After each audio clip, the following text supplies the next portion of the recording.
अस्सलाम वालेकुम जी, आप देख रहे हैं टीवी टुडे और मैं हूं आपका मेज़बान राहिल मुआविया। नाज़रीन, आज 11 सितंबर का दिन है और आज ही के दिन 11 सितंबर 1948 को बानी इस्लामी जमहूरिया पाकिस्तान कायद-ए-आज़म मोहम्मद अली जिन्ना का इंतकाल हुआ।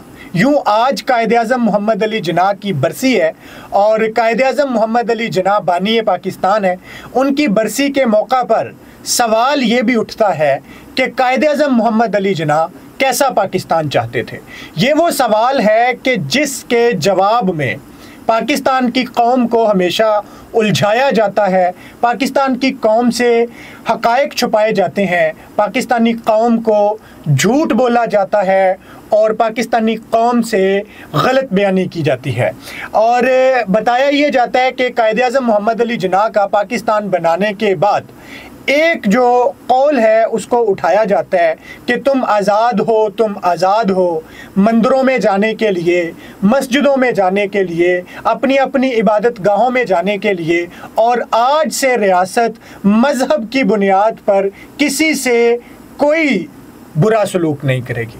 बुनियादी तौर पर ये कौल पेश करके ये समझाने की कोशिश की जाती है कि कायद-ए-आज़म मोहम्मद अली जिन्ना तो मगरब जैसा जमहूरी निज़ाम चाहते थे, सेकुलरिज़म के वो कायल थे और वो रियासत के ऊपर मज़हब की छाप नहीं लगने देना चाहते थे। लेकिन हक़ाइक़ क्या हैं, इसी अगर बयान की तरफ बढ़ा जाए तो ये बयान कायद-ए-आज़म मोहम्मद अली जिन्ना का ऐन इस्लामी जमहूरी रिवायात के मुताबिक है कि जब रियासत मदीना वजूद में आती है तो हुज़ूर नबी करीम सल्लल्लाहु अलैहि वसल्लम उस रियासत को वजूद में लाने के बाद वाज़े तौर पर फरमा देते हैं कि इस रियासत के किसी बशिंदे के साथ मज़हब की बुनियाद पर कोई जुल्म नहीं होगा, और रियासत मदीना में हुज़ूर नबी करीम सल्लल्लाहु अलैहि वसल्लम इसको प्रैक्टिकली करके दिखा देते हैं। तो यूँ इस्लामी रियासत हमेशा से हर किस्म के जो अक़लियती ग्रोह होते हैं उनके हुकूक़ की ज़ामन है, उनके हुकूक़ की अलमबरदार है, और ये वो जो बुनियादी तौर पर फ़लसफ़ा है ये हकीकतन रियासत मदीना से ही लिया गया है, इस्लामी रियासत का ही फ़लसफ़ा है। इस बुनियाद पर कायद-ए-आज़म को सेकुलर बनाकर पेश कर देना बिल्कुल ज़्यादती है। हम पीछे बढ़ते हैं तो अगर हम पाकिस्तान के क़याम की तरफ जाने से पहले पाकिस्तान के क़याम के ख्वाब देखने वाले की तरफ जाएं तो हम नज़रियाती तौर पे अल्लामा मोहम्मद इकबाल को पाकिस्तान की रियासत का ख्वाब देखने का जो क्रेडिट है वो देते हैं, और पाकिस्तान का ख्वाब देखने वाले शायर मशरक़ अल्लामा मोहम्मद इकबाल हैं। डॉक्टर अल्लामा मोहम्मद इकबाल साहब ने जो खुतबा इला इबाद दिया था, जिससे बुनियादी तौर पर तकसीम का, एक अलग रियासत का और हिंदुस्तान से अलग होकर मुसलमानों की एक अलग स्टेट का जो तसव्वुर अख़ज़ किया गया है, वो बुनियादी तौर पर मुफ़क्किर इस्लाम डॉक्टर अल्लामा इकबाल साहब के ख्वाब से है। तो डॉक्टर अल्लामा इकबाल साहब जो ख्वाब देखते हैं उनकी सारी की सारी ज़ाती ज़िंदगी उठा लें, उनकी शायरी उठा लें, उनका फ़लसफ़ा उठा लें, तो वो बुनियादी तौर पर इस्लामी रिवायात को, इस्लामी तालीमात को फ़रोग़ देते नज़र आते हैं। और वो बुनियादी तौर पर अगर इस्लाम की बुनियाद पर एक अलग खित्ते की बात कर रहे हैं तो साफ ज़ाहिर है कि वो इसके पीछे मज़हब को कार फरमा रख रहे हैं, निकाल नहीं रहे। इससे आगे बढ़ते हैं तो अल्लामा इकबाल साहब का जो खुतबा इला इबाद था उसके बाद 14 नुकात जो कायद-ए-आज़म मोहम्मद अली जिन्ना ने पेश किए उसमें वाज़े तौर पर दो कौमी नज़रिया पेश किया जाता है, और दो कौमी नज़रिया हिंदू मुस्लिम जो नज़रिया था ये बुनियादी तौर पर ना ख़ित्ते का नज़रिया था, ना कौम का नज़रिया था, ना ज़ुबान का नज़रिया था, ना सकाफ़त का नज़रिया था। इसमें बुनियादी तौर पर जो सबसे बड़ा इख्तलाफ था वो मज़हब का इख्तलाफ था, और वो दो अलग मज़ाहब अपनी अलग अलग पहचान रखते थे।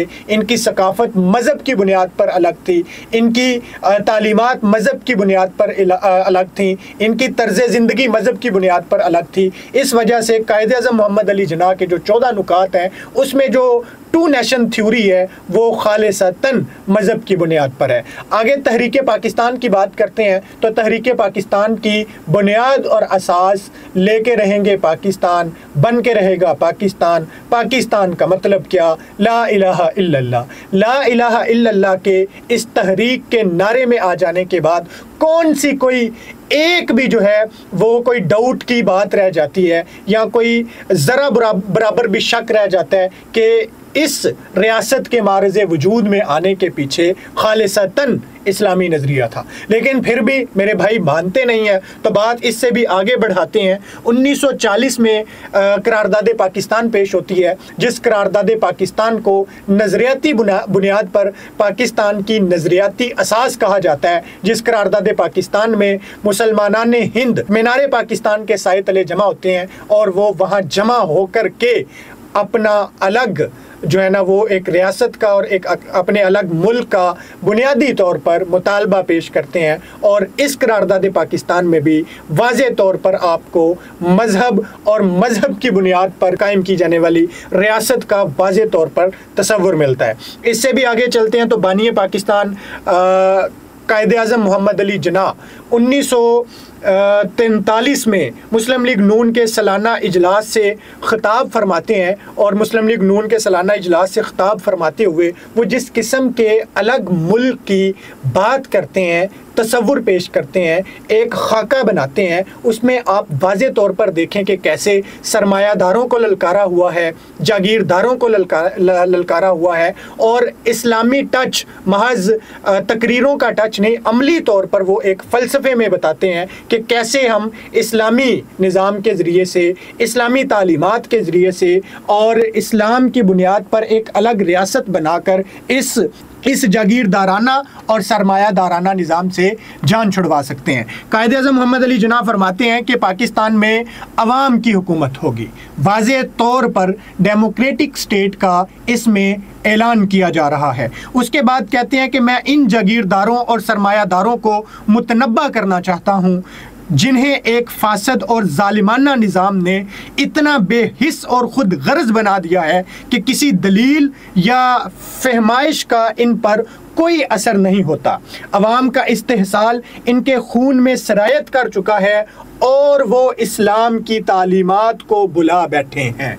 मैं अपने भाइयों से पूछना चाहता हूं कि इसमें वो जिन तालीमात का जिक्र कर रहे हैं वो तो वाज़े तौर पर इस्लाम की तालीमात हैं। वो ये नहीं कह रहे कि आप मगरब की जमहूरियत बुला बैठे हैं, आप मगरब के इंसानी हुकूक बुला बैठे हैं, आप मगरब का दिया हुआ तसव्वुर रियासत बुला बैठे हैं। वो वाज़े तौर पर कह रहे हैं कि सरमायादारों, जागीरदारों, आप इस्लाम की बुनियादी तालीमात बुला बैठे हो, इस वजह से बेहिस हुए हो। आगे क्या कहते हैं सुनिए ज़रा। अवाम का इस्तेहसाल इनके खून में है और क्यों है कि वो इस्लाम की तालीमात बुला बैठे हैं। लालच के बायस ये लोग अवाम की बेहतरी की बजाय अपनी तजोरियाँ भरने में मसरूफ़ हैं, वाज़े। और इसके आगे कहते हैं कि मुल्क में लाखों लोग ऐसे हैं जिनको एक वक्त की रोटी भी मुश्किल से मिलती है। क्या इसका नाम तहजीब है? क्या पाकिस्तान इसलिए बनाया जा रहा है कि लाखों लोगों का इस्तेहसाल जारी रहे? अगर यही पाकिस्तान का तसव्वुर है तो मुझे ऐसा पाकिस्तान नहीं चाहिए।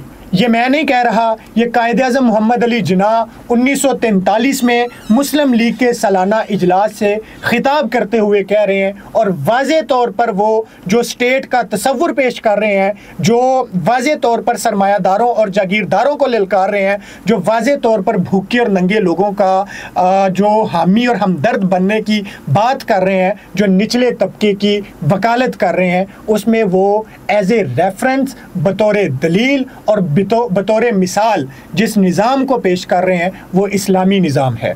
इसके बाद आगे बढ़ते हैं 1944, ठीक एक साल के बाद दिल्ली में मुस्लिम लीग की प्लानिंग कमेटी का इजलास होता है। मुस्लिम लीग की प्लानिंग कमेटी में कायदे आज़म ख़िताब फरमाते हैं और फरमाते हैं हमारा हरगिज़ ये मकसद नहीं है कि मालदार लोग ज़्यादा मालदार हो जाएं। वाज़े तौर पर सरमायादारी को ललकारा जा रहा है, बताया जा रहा है कि दौलत चंद हाथों में इकट्ठी हो जाए। हमारा मुतमए नज़र ये होना चाहिए कि अवाम के मेयारे ज़िंदगी के दरमियान फ़र्क दूर करें।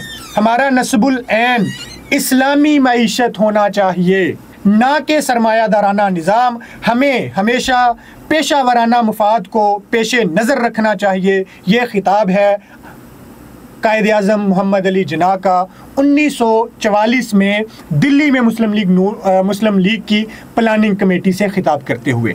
इससे आगे बढ़ते हैं और जो हमें आज मगरब को बतौर मिसाल और बतौर एग्जाम्पल और मगरब को हमारे सामने पेश करते हैं। जी, हमारे सामने बेहतरीन रियासतें मौजूद हैं, फलाही रियासतें मौजूद हैं, हमारे सामने डेवलप्ड कंट्रीज़ मौजूद हैं, डेमोक्रेटिक कंट्रीज़ मौजूद हैं। इनको जब हमें हमारे सामने पेश किया जाता है तो कायद आज़म मोहम्मद अली जिन्ना क्या मगरबी निज़ाम को बतौर डेमोक्रेटिक निज़ाम पाकिस्तान में अपनाना चाहते थे या नहीं, या उसको इस्लामी बुनियादों पर वो जो है ना वो इस्तवार करना चाहते वो डेमोक्रेटिक निज़ाम थे, लेकिन वो इस्लाम की शर्त के साथ इस्लाम के शजर के साए तले वो डेमोक्रेटिक निज़ाम चाहते थे, जो आज भी हमारे कॉन्स्टिट्यूशन की मौजूद में अल्हम्दुलिल्लाह हमारे पास है। तो वो बताते हैं जी, इस वक्त मगरबी इक़्तिसादी निज़ाम ने तकरीबन नाकाबिले हल मसाइल पैदा कर दी हैं और हम में से अक्सर को ये महसूस होता है कि शायद कोई मौजज़ा ही दुनिया को इस बर्बादी से बचा सके जिसका उसे उस वक्त सामना है। ये अफराद के मबैन इंसाफ करने और बैनुल अक़वामी सतह से नाचाकी को दूर करने में नाकाम हो गया है। इसके बरअक्स गुज़श्ता निस्फ सदी में 2 आलमी जंगों की ज़्यादातर ज़िम्मेदारी भी इसके सर है, यानी कि मगरबी डेमोक्रेसी को वो सरमायादाराना निज़ाम का हामी समझते हैं, वो इस्तेहसाली समझते हैं, वो जंगों का बाइस बनने वाली डेमोक्रेसी समझते हैं। इसीलिए उनका ये ख्याल था कि हुक्मरानी तो अवाम की हो, यानी कि हो डेमोक्रेसी लेकिन हो इस्लामी डेमोक्रेसी। आगे बढ़ते हैं और वो 1948 में स्टेट बैंक के ख़िताब में ये फरमा देते हैं वाज़े कि पाकिस्तान का जो दस्तूरे मुआश होगा, मायशी जो पॉलिसी होगी वो क्या होगी, वो आपने सुन रखा है कि हमें इस्लाम की मायशी पॉलिसी के होते हुए किसी और की तरफ देखने की ज़रूरत नहीं है। लेकिन मैं आपके सामने एक और कोटेशन पेश कर रहा हूँ कि मगरबी इक़्तिदार नज़रिए और तरीके खुशो खुरम और मुतमईन कौम की तश्कील की मंजिल के उसूल में हमारी मदद नहीं कर सकेंगे। हमें अपने मुक़द्दर को संवारने के लिए अपने ही अंदाज में काम करना होगा और दुनिया के सामने एक ऐसा इक़्तिसादी निज़ाम पेश करना होगा जिसकी असास इंसानी मसावात और मुआशरती अदल के सच्चे इस्लामी तसव्वुर पर हो। ये मेरे अल्फाज नहीं है, बानी पाकिस्तान कायद आज़म मोहम्मद अली जिन्ना के अल्फाज हैं, जो वाज़े ना सिर्फ नारा लगाते थे बल्कि डिटेल में अवामी जलसों में भी जो है वो इस्लामी दस्तूर की और इस्लामी निज़ाम की बात करते थे और अपनी जो उनकी मीटिंग्स होती थी, उनके जो अंदरूनी इजलास होते थे, उसमें भी वो उसी निज़ाम की बात करते थे। और पाकिस्तान बन जाने के बाद 1948 को जब उन्होंने स्टेट बैंक का इफ्तिताह किया तो वाज़े तौर पर उन्होंने मुआशी प्लान मगरब से लेने की बजाय इस्लामी मईशत से लेने का तसव्वुर पेश किया। अब आप ख़ुद देख लें कि हमने बढ़ना किस तरफ है, हमने जाना किस तरफ है, हम उलझे कहाँ हैं। अगर तो जो पाकिस्तान अल्लामा इकबाल ने जिसका ख्वाब देखा था, या जो पाकिस्तान कायद आज़म मोहम्मद अली जिन्ना बनाना चाहते थे, हमें उसकी तरफ बढ़ना है तो हमें फिर जो उन्होंने खाका पेश किया था उसकी जानिब भी बढ़ना पड़ेगा।